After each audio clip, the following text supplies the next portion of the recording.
Guys, there's been times when I've noticed that actors have been surprised when they've been voiced over, i.e. David Prowse and James Earl Jones. Were you aware that you were going to be voiced over in The Silver Surfer? Were any of you guys surprised in anything you've done where you've been voiced over? It's happened to me 3 times, and it's about to happen a 4th time, but for good reason. What? The French movie. Oh, right. Oh. If it's in a language you don't speak, it's okay. If you don't have the right accent or whatever. And in French, I certainly do not have the right accent. And it happened in Pan's Labyrinth because after the Spanish was done and they had a certain sound, they wanted to have a certain accent and certain words in the voice that I couldn't hear. That's fine. In those cases, you fully expect you're going to be voiced over, and it's talked about ahead of time. But in the case of Hellboy 1, now in Hellboy 2, I voiced all my own characters. In Hellboy 1, David Hyde Pierce was brought in to voice over me. It was a studio decision to market the film with a name actor. I was not a name actor at the time. So I understood their marketing plan, I guess, even though it didn't feel good. But I was told about that when I was brought into the project. But I was told about it as a possibility. I was also told that my voice would be in the running to stay with the character. So that the carrot was dangling. It was like, oh, maybe I can keep it.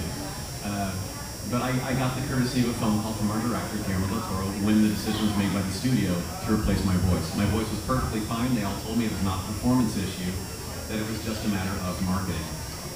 Which, of course, was very disappointing, and my heart sank a little bit, but they handled it very respectfully.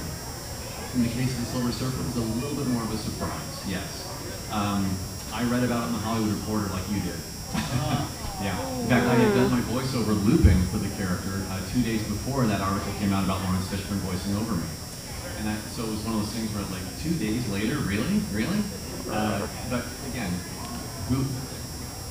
Peter thought Paul, thought Jack, thought John had told me, and no one had told me. So it's one of those things where I'm sure no one was maliciously trying to, surprise me with, haha, guess what?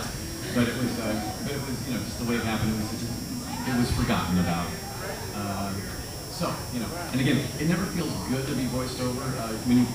As actors, and this is the torch I'm carrying for us in the business, is that the title for this kind of acting has been called suit performer. And we get that. I'm kind of hoping that the suit performer title gets abolished. We really are actors. We have to take on a character from head to toe, whether it's growling and swiping at something or delivering dialogue in a t-shirt. It's all acting. So we're hired as actors, and when you're hired as an actor to take on a character, you take on the entire character. If you're on set delivering dialogue or growling, you're doing all of it. You're performing all of it that day. When half of that performance is taken away and replaced by some other guy who came in to do a voiceover job, it does not feel good. It never feels good. Even if they pick someone who's a wonderful actor, like Lawrence Fishburne, brilliant actor, did a great job.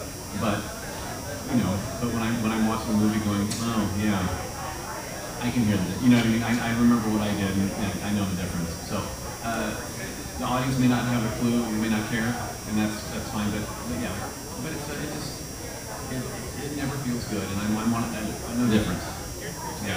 And I think as a point to make towards that as well, for maybe to give Doug a pat on the back, but also to make you guys understand, like Lawrence Fishburne was not allowed to come into the studio and deliver the dialogue exactly the way that he wanted to in any form that he wanted to. He actually had to follow Doug's performance. So it's not like Lawrence could come in and just create the character from scratch. So Lawrence, this big name actor who the studio thought was so important, really had to follow a lot of what Doug did. So what does that tell you?